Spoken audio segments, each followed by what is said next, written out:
নমস্কাৰ, মই Pushkar Karmi, society for nature and social foundation. আজি আমাৰ ৫৫ দিনৰ আজি আমাৰ দ্বিতীয় নম্বৰ গাড়ী আমি যিমান পাৰোঁ জীৱ জন্তুৰ কাৰণে খাদ্য যোগান ধৰি আহিছোঁ। আমি যিমান পাৰোঁ আমাৰ ফালৰ পৰা অহৰহ চেষ্টা চলাই আহিছোঁ আৰু এই প্ৰচেষ্টাত আমাৰ সহযোগ কৰিছে খনিকৰ গড ফাৰ্মৰ স্বত্বাধিকাৰ। নমস্কাৰ দেই। অসমবাসী ৰাইজ দেখিছে শিৱসাগৰ, যোৰহাট আৰু চৰাইদেউ ডিষ্ট্ৰিক্টত যি বানপানী এই অসুবিধাত মানে গৰু, ছাগলী, পশু পক্ষী যিমান ধ্বংস হৈছে, কিন্তু যিমানখিনি এতিয়া সদ্যহতে বাচি আছে সেইখিনিতো খাব লাগিব। তো বহুত মানুহে অসমৰ ৰাইজে সহায় কৰি আছে।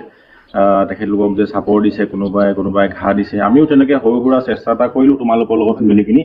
তো আমিও বহুত মানে মনটো ভাল লাগিছে যে আমি কিবা এটা হ'লেও কৰিব পাৰিছোঁ। এতিয়া আমাৰ যিমানখিনি নেপিয়াৰ ঘাঁহ আছিলে প্ৰায় ৮-১০ টনমান আছিলে, এতিয়া তোমালোকে লৈ গৈ আছা আৰু আমি চেষ্টা কৰিম যে আৰু দিবৰ কাৰণে। আৰু ধৰা আৰু কেইদিনমানৰ পিছত যিমানখিনি কাটিলা তাৰপিছত আকৌ হ'ব, আকৌ সেইখিনিও আমি দিবলৈ চেষ্টা কৰিম। তাৰপিছতে তোমালোকে আৰু অকল ঘাঁহেই নহয়, লগতে এই কি বুলি কয়, তোমালোকে কৈছে যে কিতাপবোৰ যোগাৰ কৰি আছা আৰু বেলেগ খাদ্য সামগ্ৰী, কাপোৰ চব যোগাৰ কৰি আছা। তোমালোকক সেইটো কাৰণে মই ধন্যবাদ জনালোঁ। আৰু আমি আমাৰ ফালৰ পৰা সৰু সামান্য যিখিনি পাৰিছোঁ কৰিছোঁ আৰু কৰি যাম আগলৈ।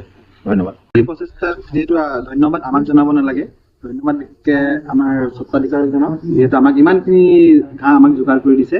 আৰু যদি অসমত কোনোবা ব্যক্তিয়ে আমাক এনেদৰে ঘাঁহ বা পশু পক্ষীৰ খাদ্য কিবা দিব বিচাৰে তেন্তে আমাৰ সৈতে কণ্টেক্ট কৰক। আমাৰ কণ্টেক্ট নাম্বাৰ আপোনাৰ লিংকত আমাৰ আছে, বায়'ত আপুনি আমাৰ কণ্টেক্ট নাম্বাৰ পাব। এতিয়া মাজতে কথা এটা কওঁ দেই, মানুহেতো যিমান বিপদ হ'লেও মানুহে কমচে কম মুখে কথা ক'ব পাৰে যে আমাৰ ভোক লাগিছে, আমি কিবা এটা পোৱা নাই খাবলৈ, সাহায্য দিবলৈ অহা মানুহক ক'ব পাৰিছে যে আমাৰ ফালে আহক। কিন্তু গৰু ছাগলীয়েতো একো ক'ব নোৱাৰে, মুখে মাত মাতিব নোৱাৰে। তো মানুহে এইটো বুজি পাব লাগিব, সিহঁতিওতো ভোকত আছে, বহুত প্ৰব্লেম আছে। অকল গৰু ছাগলীয়ে বুলি নহয়, কুকুৰ হ'ব পাৰে, মেকুৰী হ'ব পাৰে।